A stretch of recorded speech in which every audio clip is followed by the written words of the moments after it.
Hello दोस्तों, good study class में आपका बहुत बहुत स्वागत है। तो चलिए आइए इस वीडियो को स्टार्ट करते हैं। और इस वीडियो को स्टार्ट करने से पहले मैं चाहूँगा कि यदि आप हमारे चैनल पर नए हैं तो इस वीडियो को लाइक करें और अपने दोस्तों तक भी शेयर करें। और इस वीडियो की क्वालिटी और कंटेंट से संबंधित अपना सुझाव कमेंट बॉक्स में लिखना ना भूलें। तो चलिए, करंट अफेयर का जो बैच हमने स्टार्ट करने के लिए कहा था, तो करंट अफेयर आज से हम स्टार्ट कर रहे हैं। और ज़्यादा नहीं, करंट अफेयर का लगभग एक दिन में 40 से 45 ही करंट अफेयर पढ़ा जाएगा। कोशिश किया जाएगा कि पिछले एक वर्ष का जो करंट अफेयर है उसको हम 12 से 15 वीडियो में क्या कर लें, कवर कर लें। उसमें जो स्टैटिक्स का पार्ट होगा वो अलग होगा, क्योंकि स्टैटिक्स का पार्ट इसमें नहीं लिया जाएगा। स्टैटिक्स अलग होता है और करंट अफेयर अलग होता है, लेकिन कोशिश करेंगे कि जो भी पार्ट्स इसमें आते हैं वो आप लोगों से कवर करवाने की कोशिश की जाएगी। तो चलिए आइए इस वीडियो को स्टार्ट करते हैं। और आप अपने पास एक पेन रखिएगा, एक कॉपी रखिएगा, और उस पर जितने सारे करंट अफेयर बताए जा रहे हैं उसका आप नोट्स बनाते चलिए क्रम वाइज, क्योंकि वो रिवीजन के लिए आपके लिए अच्छा होगा। तो देखिए, करंट अफेयर हम लोग का पहला क्या है। पहला करंट अफेयर है, पहला जो है, पंजाब राज्य निर्वाचन आयोग द्वारा मतदान जागरूकता हेतु चयनित शुभंकर है। तो चयनित शुभंकर का नाम क्या है, शेरा। पंजाब राज्य द्वारा जो चयनित शुभंकर है उसका नाम है शेरा। चूंकि अभी हम लोगों के 5 राज्यों में चुनाव हुए हैं और पांचों राज्य में चुनाव तो हुए और मतगणना के रिजल्ट भी आए, जिसमें 4 राज्यों में बीजेपी की सरकार बनी है, भारतीय जनता पार्टी की सरकार बनी है। तो आप कमेंट बॉक्स में लिख सकते हैं कि किन किन राज्यों में कौन कौन से मुख्यमंत्री, कौन कौन से व्यक्ति लोग जो होंगे वो मुख्यमंत्री के पद पर बैठेंगे। क्योंकि कई राज्यों में शपथ ग्रहण भी हो चुका है, तो शपथ ग्रहण हो चुका है उससे कोई मतलब नहीं है। आप कमेंट बॉक्स में लिखिए कि कौन कौन से लोग होंगे जो इन राज्यों में मुख्यमंत्री का पद ग्रहण करने वाले हैं। अब देखिए अगला कौन सा है। अगला है, एक सेकेंड थोड़ा,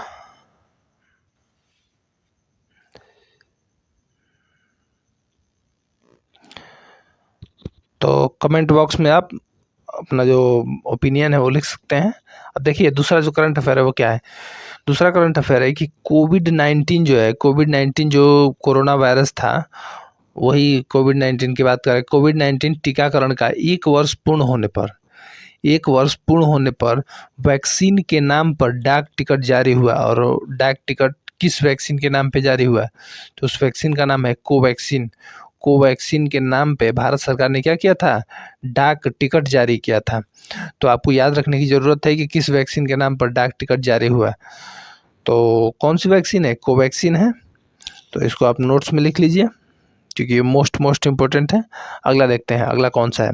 अगला जो है, जिला सुशासन सूचकांक। जिला सुशासन सूचकांक जारी करने वाला देश का पहला राज्य कौन है। तो जिला सुशासन सूचकांक जारी करने वाला जो देश का पहला राज्य है, जम्मू कश्मीर है। जिला सुशासन सूचकांक जारी करने वाला देश का पहला राज्य कौन है, जम्मू कश्मीर। अब देखिए, अवॉइड विथ मी एक अभियान है जिसको बोला जाता है अवॉइड विथ मी। तो अवॉइड विथ मी जो गीत है, या लिखा गया है कि पसंदीदा गीत जो चर्चा में रहा है, किस कारण चर्चा में रहा है, इसका चर्चा में रहा है, यह पसंदीदा गीत किसका है। तो यह पसंदीदा गीत जो चर्चा में रहा है, यह महात्मा गांधी जी के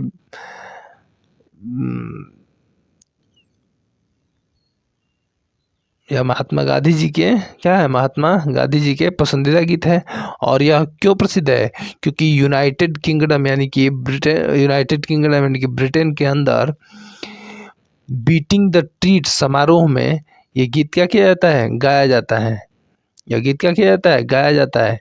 लेकिन शायद इस पर रोक लगी है, इसीलिए यह क्या है, चर्चा में है।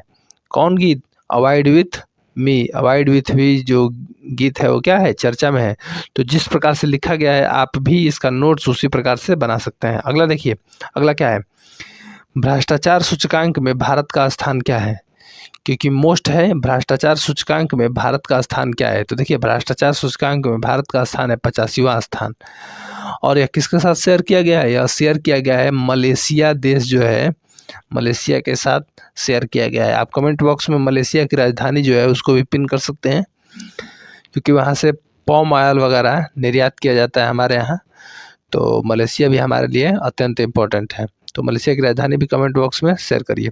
अब देखिए, भ्रष्टाचार सूचकांक में भारत का स्थान क्या था? 85वां था। और सबसे न्यूनतम स्थान किसका था? दक्षिणी सूडान का।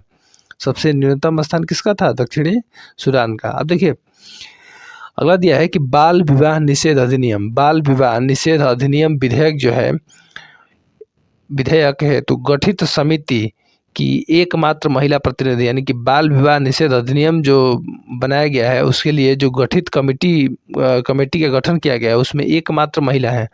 और उस महिला का नाम क्या है?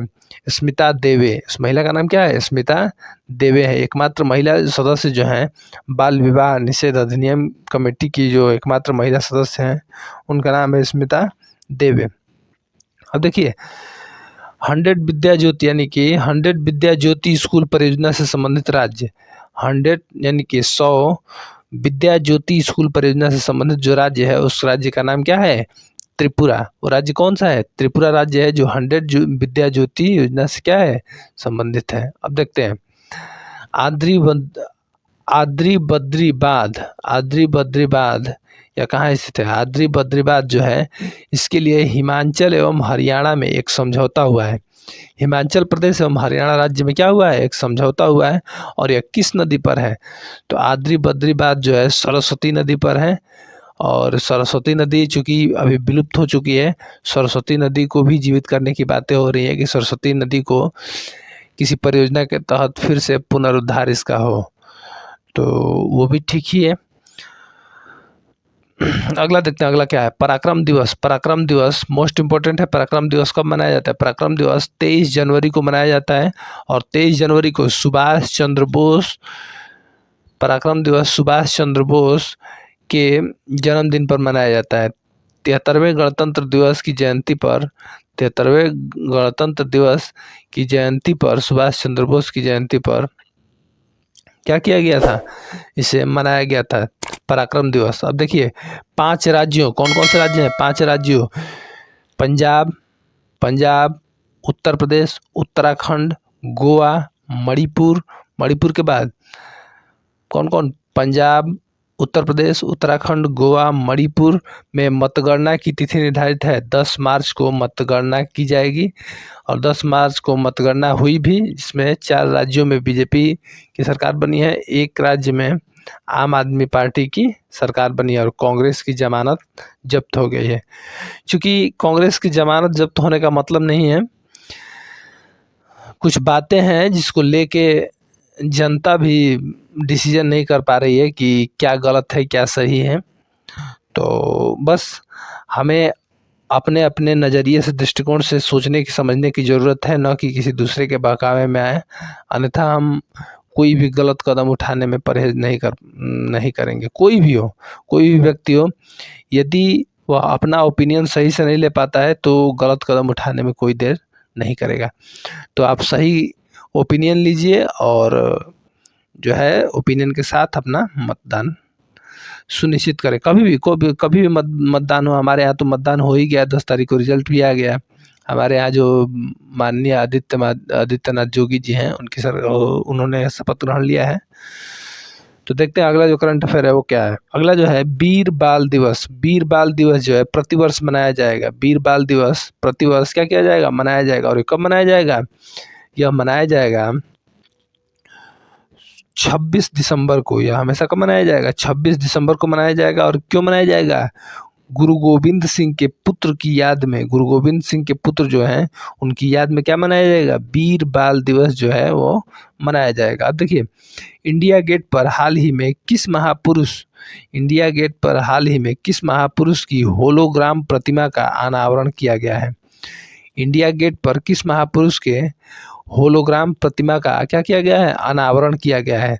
तो होलोग्राम प्रतिमा का अनावरण किसका किया गया है? सुभाष चंद्र बोस का। तो इसको भी आपको याद रखने की जरूरत है। देखिए, अगला जो है अमर जवान ज्योति। अमर जवान ज्योति, चूंकि आप गए होंगे इंडिया गेट घूमने, तो इंडिया गेट पे अमर जवान ज्योति स्थित है। तो अमर जवान ज्योति का विलय कहाँ किया गया है? अमर जवान ज्योति का विलय किया गया है राष्ट्रीय समर स्मारक। राष्ट्रीय समर स्मारक में अमर जवान ज्योति का क्या किया गया है, विलय किया गया है। और यह विलय कब हुआ, 21 जनवरी को यह विलय किया गया। अब देखिए अगला क्या है, चुनावी व्यय यानी कि चुनाव पर कितना खर्च हो, चुनावी व्यय की राशि में बढ़ोतरी हुई है। और कहाँ बढ़ोतरी हुई है, दिया है कि बड़े राज्यों में चुनावी जो व्यय राशि है उसमें बढ़ोतरी हुई है। और कितनी बढ़ोतरी हुई है, उनके बड़े राज्यों के संसदीय क्षेत्र में 95 लाख तक की वृद्धि हुई है और उनके विधानसभा क्षेत्रों में 40 लाख तक की वृद्धि हुई है। तो आपको भी ये याद रखने की जरूरत है। और छोटे राज्यों में 75 लाख, संसदीय क्षेत्र में छोटे राज्यों के संसदीय क्षेत्र में 75 लाख और छोटे राज्यों के विधानसभा क्षेत्र में कितने लाख, 28 लाख की वृद्धि हुई है। अगला देखिए, अगला दिया है कि हरिकुलनेस जो है, हरिकुलनेस इंटरनेशनल योग अकादमी, हरिकुलनेस इंटरनेशनल योग अकादमी की स्थापना कहाँ की गई है, तो हरिकुलनेस इंटरनेशनल योग अकादमी की स्थापना हैदराबाद में की गई है। तो आपको भी याद रखने की ज़रूरत है, आप नोट्स बनाते चलिए, नोट में अपना लिखते चलिए। अगला दिया है कि धुआं मुक्त राज्य, किस राज्य में धुआं नहीं है, यानी कि धुआं मुक्त राज्य घोषित हुआ है, कौन घोषित हुआ है, हिमाचल प्रदेश। तो इसको भी आपको याद रखने की ज़रूरत है। अगला जो है बाल विवाह मुक्त, यानी कि गंजम जिला, बाल विवाह मुक्त यानी कि जो गंजम जिला है राज्य का कौन सा जिला है, बाल विवाह मुक्त घोषित होने वाला गंजम जिला जो है राज्य, किस राज्य का जिला है, तो ये जो है गंजम जिला यह उड़ीसा राज्य का एक जिला है और उड़ीसा की राजधानी भुवनेश्वर है। और आप कमेंट बॉक्स में लिखिए कि उड़ीसा के वर्तमान टाइम में मुख्यमंत्री कौन है और किस पार्टी की वहाँ पे सरकार है। तो आपको भी याद रखने की ज़रूरत है। अगला देखिए, अगला दिया है हेली हब, ठीक ठाक प्रश्न है, हेली हब की स्थापना कहाँ की जाएगी, हेली हब की स्थापना कहाँ की जाएगी, और हेली हब की स्थापना की जाएगी हरियाणा गुरुग्राम में, हरियाणा गुरुग्राम में हेली हब की स्थापना की जाएगी। अगला दिया गया है statue of unity, statue of unity की स्थापना कहाँ हुई है, स्टैचू ऑफ यूनिटी की स्थापना गुजरात के केवड़िया में हुई है। और गुजरात के केवड़िया में एक और काम किया गया है, वहाँ पे गुजरात के केवड़िया में आने जाने के लिए पर्यटकों के लिए कांवर की व्यवस्था की गई है ताकि आप एक स्थान से दूसरे स्थान तक वहाँ आसानी से जा सकें, गुजरात में केवड़िया में। अब देखिए यहाँ पे लिया गया है कि केवड़िया का जो नाम है वो बदल करके और क्या किया गया है, एकता नगर कर दिया गया है। केवड़िया का नाम बदल कर एकता नगर कर दिया गया है। केवड़िया पहले हुआ करता था गुजरात में, अब उसका नाम बदल करके एकता नगर कर दिया गया है। कंपटीशन एग्जाम में ये भी पूछता है कि स्टैचू ऑफ लिबर्टी कहाँ है, स्टैचू ऑफ लिबर्टी कहाँ है, तो स्टैचू ऑफ लिबर्टी कहाँ है, यूएसए में है, यानी कि अमेरिका में है। तो इसको भी आपको याद रखने की ज़रूरत है। अगला देखिए क्या है, अगला दिया है कि अटल रैंकिंग, अटल जो रैंकिंग है भारत सरकार जो जारी करती है अटल रैंकिंग, अटल रैंकिंग में तकनीकी संस्थान में प्रथम स्थान किसका है, तो अटल रैंकिंग में तकनीकी संस्थानों में प्रथम स्थान किसका है, आईआईटी मद्रास का है। तो अटल रैंकिंग में जो तकनीकी संस्थान है उसमें प्रथम स्थान आईआईटी मद्रास को मिला है। और गैर तकनीकी संस्थान में प्रथम स्थान, गैर तकनीकी संस्थान में प्रथम स्थान जो है वह इग्नू को मिला है। तो इसको भी आपको याद रखने की ज़रूरत है। अटल रैंकिंग में जो तकनीकी संस्थान है उसको प्रथम स्थान किसको मिला है, आईआईटी मद्रास को, और गैर तकनीकी जो संस्थान है वह इग्नू, इसको प्रथम स्थान प्राप्त हुआ है। अगला दिया है कि वाटर मेट्रो जो है ये क्या है, देखिए वाटर मेट्रो प्रारंभ करने वाला देश का प्रथम शहर कौन है, तो वाटर मेट्रो स्टार्ट करने वाला देश का प्रथम शहर जो है वो कोच्चि है। देश का प्रथम शहर कौन है, कोच्चि है। और अगला दिया है कि प्रधानमंत्री नरेंद्र मोदी सड़क का संबंध किससे है, प्रधानमंत्री जी के नाम से एक सड़क का उद्घाटन किया गया है और उसका नाम है प्रधानमंत्री नरेंद्र मोदी सड़क। तो ये कहाँ स्थित है, सिक्किम की किमको लेक और नाथुला बॉर्डर पर स्थित है, सिक्किम की किमको लेक और नाथुला बॉर्डर पर स्थित है। तो इसको भी आपको याद रखने की ज़रूरत है। जो कहाँ से कहाँ जाती है, नाथुला बॉर्डर से गंगटोक तक जाती है। सिक्किम के सिमको लेक पर स्थित है और यह कहाँ जाती है, नाथुला बॉर्डर से गंगटोक तक जाती है। तो नरेंद्र मोदी सड़क के बारे में भी आप याद कर सकते हैं। भारतीय तटरक्षक बल का महानिदेशक किसे नियुक्त किया गया है? भारतीय तटरक्षक बल का महानिदेशक किसे नियुक्त किया गया है? तो ये नियुक्त किया गया है BS पठानिया को। और BS पठानिया जो है, BS पठानिया यानी कि वीरेंद्र सिंह पठानिया को नियुक्त किया गया है, जो भारतीय तटरक्षक बल के क्या हैं, महानिदेशक के पद पर चयनित हुए हैं। अगला देखिए, अगला क्या है? अगला जो दिया गया है लखवाड़ बहुउद्देशीय परियोजना। अगला क्या दिया गया है? लखवाड़ बहुउद्देशीय परियोजना। लखवाड़ बहुउद्देशीय परियोजना का शिलान्यास कहाँ हुआ है? तो उत्तराखंड में इसका शिलान्यास हुआ है।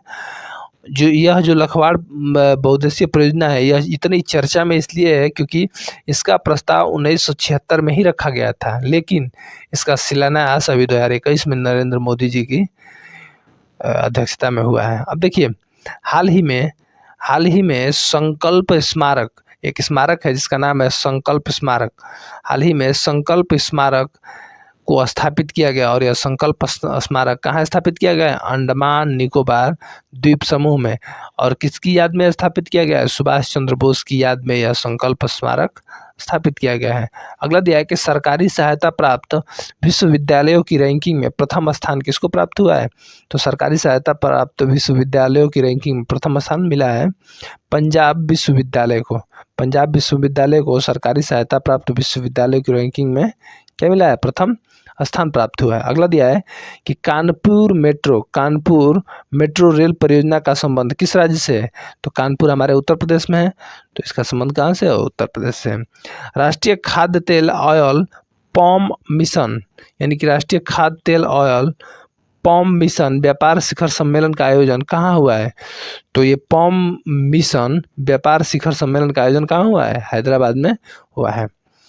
अगला देखिए, अगला है भारत के रक्षा मंत्री जिन्होंने हाल ही में 24 पुल राष्ट्र को समर्पित किए हैं। भारत के रक्षा मंत्री जिन्होंने क्या किया है? 24 पुल राष्ट्र को क्या किया है? समर्पित किया है। तो ये भारत के रक्षा मंत्री कौन है? राजनाथ सिंह। भारत के गृह मंत्री कौन है? अमित शाह। और भारत के शिक्षा मंत्री धर्मेंद्र प्रधान है। और शिक्षा राज्य मंत्री कौन है? मनसुख मंडाविया हैं। और खेल मंत्री किरेन रिजिजू हैं। मनसुख मांडविया के अधीन स्वास्थ्य मंत्रालय भी है, तो इसको भी आपको याद रखने की जरूरत है। अगला दिया है कि धौली सिद्धि जल विद्युत परियोजना का संबंध किस राज्य से है? तो वो है हिमाचल प्रदेश से। धौली सिद्धि जल विद्युत परियोजना का संबंध किस राज्य से है? हिमाचल प्रदेश से है। लहुरी यानी कि लहुरी चरण 1 परियोजना का संबंध क्या है? इससे हिमाचल प्रदेश से, ये भी लहुरी परियोजना का संबंध हिमाचल प्रदेश से ही है। अगला क्या दिया है? अगला दिया है कि राज्य स्वास्थ्य सूचकांक के चौथे संस्करण में प्रथम स्थान प्राप्तकर्ता जो राज्य है वो कौन है? तो राज्य स्वास्थ्य सूचकांक में प्रथम स्थान प्राप्तकर्ता जो राज्य है, तो बड़े राज्यों में उत्तर प्रदेश से है। बड़े राज्यों में कौन है? उत्तर प्रदेश। और छोटे राज्यों में प्रथम स्थान सिक्किम का है। तो राज्य स्वास्थ्य सूचकांक के चौथे संस्करण में प्रथम स्थान, और पूरा ऑल ओवर इंडिया का लिया जाए सभी 28 राज्यों में बड़ा और छोटा न देख करके, तो प्रथम स्थान प्राप्त किया है केरल राज्य ने। प्रथम स्थान किसने प्राप्त किया है? केरल राज्य ने, चूँकि केरल हर क्षेत्र में भारत के सभी राज्यों में आगे रहा है, तो यहाँ पे भी स्वास्थ्य में केरल आगे है। तो राज्य स्वास्थ्य सूचकांक के चौथे संस्करण में प्रथम स्थान कौन प्राप्त किया है? तो केरल। और बड़े राज्यों की बात की जाए तो उसमें उत्तर प्रदेश आ गया, और छोटे राज्यों की बात की जाए तो उसमें प्रथम स्थान किसका है? सिक्किम का है। कौन जारी करता है? तो राज्य स्वास्थ्य सूचकांक जो है वो जारी करता है नीति आयोग। और उत्तराखंड में यूनिटी यानी कि यूनियन टेरिटरी यानी कि जो केंद्र शासित प्रदेश है, केंद्र शासित प्रदेश में दादर नगर हवेली एवं दमन दीव का स्थान प्रथम है। तो यूनियन टेरिटरी में कौन है, किसका स्थान प्रथम है? तो दादर नगर हवेली एवं दमन द्वीप का स्थान प्रथम स्थान है। तो अगला जो है, इतना ही करंट अफेयर आप लोगों के लिए बहुत ही बेहतर है, और आप इस वीडियो को बार बार दोहराते रहिए। आप इसको क्या करिए कि ऑनलाइन ही देखिए, और देख करके इसको कई बार रिवाइज करते रहिए, और रिवाइज करके आप चाहें तो इनका नोट्स भी बना सकते हैं। नोट्स के माध्यम से आप इन पूरे सिलेबस को, करंट अफेयर के सिलेबस को आप रिवाइज कर सकते हैं। मस्ट है, क्योंकि आने वाली परीक्षाओं में इनसे ही प्रश्न पूछे जाने की अत्यंत संभावना है। तो इस वीडियो को देखने के लिए आपका बहुत बहुत आभार। इस वीडियो को अपने दोस्तों तक शेयर करें, लाइक करें, और चैनल को सब्सक्राइब करते हुए वीडियो की क्वालिटी और कंटेंट से संबंधित अपना सुझाव कमेंट बॉक्स में ज़रूर दें। तो मिलते हैं अगले वीडियो में। इस वीडियो को देखने के लिए आपका बहुत बहुत आभार। Thank you so much.